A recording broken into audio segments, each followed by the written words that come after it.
नमस्कार, न्यूज 21 भारत में आपका स्वागत है। चलिए एक नजर डालते हैं आज के दिन भर की प्रमुख खबरों पर।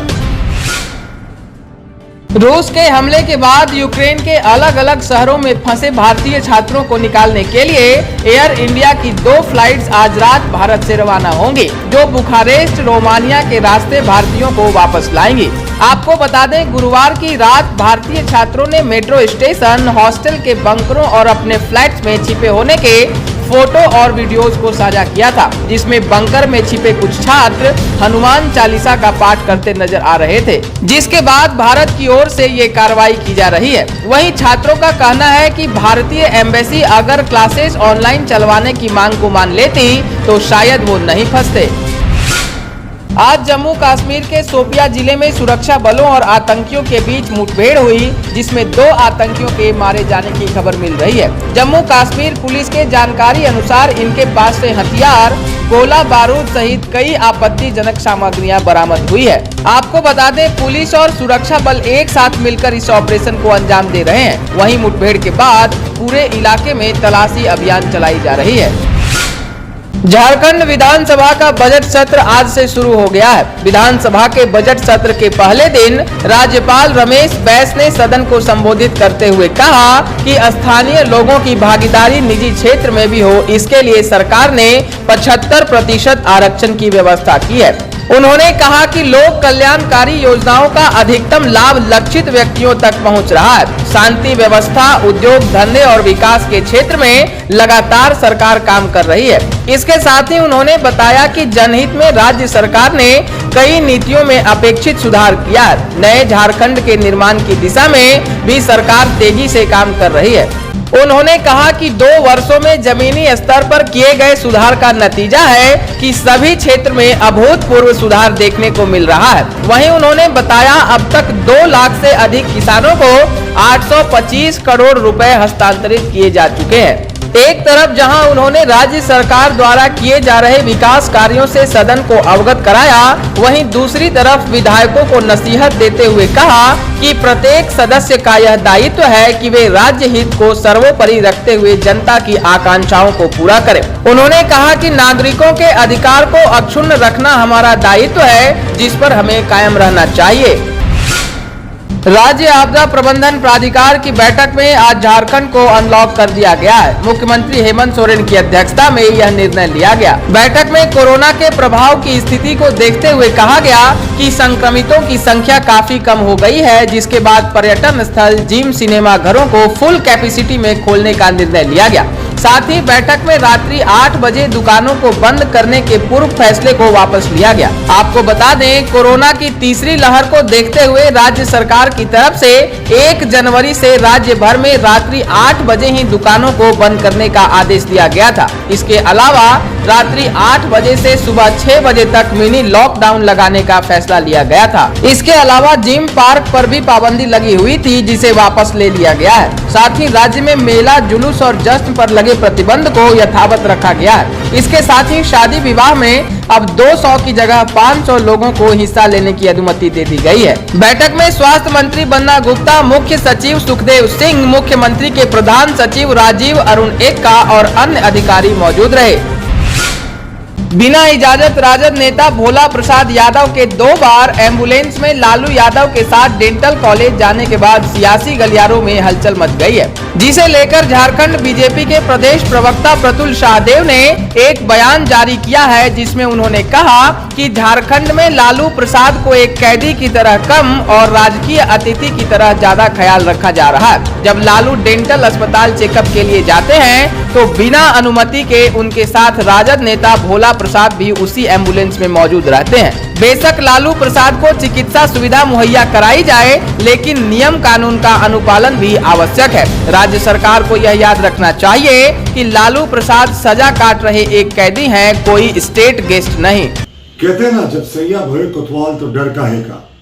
अब झारखंड में कुछ ऐसे ही देखने को मिल रहा है। लालू प्रसाद को अदालत ने 5 मामलों में सजा सुना दी है, लेकिन वो कैदी नहीं, स्टेट गेस्ट की सुविधा पा रहे हैं। अब उनसे मिलने वाले अस्पताल में जितने लोग जा रहे हैं, जेल मैनुअल की धज्जियां तो उड़ी रही थी। अब वो जब अस्पताल चेकअप कराने के लिए जाते हैं डेंटल अस्पताल में, तो उनके साथ बिना अनुमति के राजद नेता भोला प्रसाद भी उसी एम्बुलेंस में सवार दिखते हैं और पुलिस कहती है कि उसे पता ही नहीं कि लालू प्रसाद के साथ कोई और व्यक्ति डेंटल हॉस्पिटल गया था, जबकि वीडियो में यह साफ है कि पुलिस के अधिकारी लालू प्रसाद जी के साथ उस एम्बुलेंस में मौजूद थे। भाई कानून का अनुपालन होना चाहिए। लालू प्रसाद जी को जो चिकित्सा सुविधा चाहिए वो मुहैया हो, लेकिन अगर आप इस तरीके से कानून का माहौल उड़ाएंगे, इस तरीके से नियमों की धज्जियां उड़ाएंगे तो ये उचित नहीं। मुख्यमंत्री जी को राजधर्म निभाना चाहिए। लालू प्रसाद जी एक कैदी हैं, उन्हें स्टेट गेस्ट बनाकर नहीं रखना चाहिए। भारत के स्वतंत्रता सेनानी स्वर्गीय गजाधर यादव के क्रियाकर्म के उपरांत समाज सेवी सिंहेश्वर मंडल के द्वारा आज साहिबगंज पटेल चौक पर एक शोक सभा का आयोजन किया गया, जिसमें पूरा पटेल चौक स्वतंत्रता सेनानी गजाधर यादव के अमर होने के नारों से गूंज उठा। आपको बता दें 1915 में जन्म लिए गजाधर यादव देश के स्वतंत्रता के लिए निर्भीक होकर अंग्रेजों से लड़े थे और पटना में स्वदेशी आंदोलन में शामिल होकर महात्मा गांधी से मुलाकात भी की थी। आजादी के आंदोलन के दौरान लड़ाई लड़ते समय उन्हें दाहिने हाथ में अंग्रेजों की गोली भी लगी थी, जिसके बाद अंग्रेजों द्वारा पकड़कर उन्हें 6 माह की कठोर कारावास में रखा गया था। आपको बता दें स्वतंत्रता सेनानी गजाधर यादव ने 14 फरवरी 2022 को इलाज के क्रम में अपनी अंतिम सांसें सदर अस्पताल में ली थी। आज समाज सेवी सिंहेश्वर मंडल के द्वारा स्वतंत्रता सेनानी को याद करते हुए 2 मिनट का मौन धारण कर गजाधर यादव के जयकारे लगाते हुए कार्यक्रम का आरंभ किया गया, जिसमें उन्होंने कहा कि जब तक मैं जिंदा रहूंगा तब तक स्वतंत्रता सेनानी गजाधर यादव के जन्मदिन एवं पुण्यतिथि मनाता रहूंगा। न्यूज 21 भारत के लिए साहिबगंज से मनीषा रॉय की रिपोर्ट। स्वतंत्रता सेनानी स्वर्गीय गजाधर यादव जी का हम लोग शोक सभा मना रहे हैं। आज उनका 10 कर्म भी है और हमारे ये पटेल चौक पर बरसों से मैं उनको जन्मदिन पटेल जी के जन्मदिन पर लौह पुरुष सरदार पटेल जी के पुण्यतिथि पे अवसर पर 26 जनवरी झंडा फहराने के अवसर पर 15 अगस्त के झंडा फहराने के अवसर पर मैंने सब दिन बरसों से आमंत्रित किया और उन्होंने यहाँ आकर योगदान दिया और उन्हें हम लोगों ने जो है सम्मानित भी किया। और एक बात और कह देना चाहता हूँ कि उनको इतना लगाव हो गया था सरदार वल्लभ भाई पटेल के मूर्ति स्थापन से कि राज्यपाल का भी निमंत्रण को अस्वीकार कर देते थे।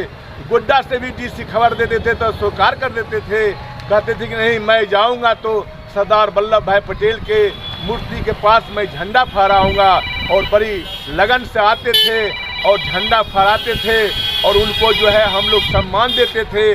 फुटबॉल टूर्नामेंट हो या वॉलीबॉल टूर्नामेंट हो, हर चीज़ में उनको जो है हम बुलाते थे और बड़ा दिल चाह कर आते थे। आज हम लोग के बीच वह नहीं रहे, लेकिन मैं आप लोगों के बीच यह घोषणा भी करता हूँ कि जब तक मैं हूँ तब तक स्वतंत्रता सेनानी स्वर्गीय गजाधर यादव जी का पुण्यतिथि जन्मदिन भी इसी चौक पर जैसे कि सरदार पटेल जी का मनाते आ रहा हूँ, उसी तरह उनका भी जयंती और पुण्यतिथि मनाते रहूँगा। लातेहार के सीमावर्ती इलाके में चलाए जा रहे सर्च ऑपरेशन के दौरान आज सुरक्षा बलों को एक बड़ी सफलता मिली है। आपको बता दें नक्सलियों की ओर से छिपाए गए हथियारों का एक बड़ा जखीरा सुरक्षा बलों के हाथ लगा है। बताया जा रहा है कि इसमें करीब 20 हथियार शामिल हैं। पुलिस सूत्रों की ओर से दावा किया गया कि बरामद हथियारों में एक LMG, एक 315 rifle, 2 INSAS, 3 semi automatic rifle, 5 303 rifle और 8 SLR शामिल है। हालांकि हथियारों की बरामदगी को लेकर अब तक आधिकारिक पुष्टि नहीं हुई है, लेकिन माना जा रहा है कि जल्द ही इसके बारे में आला अधिकारियों की ओर से जानकारी साझा की जाएगी।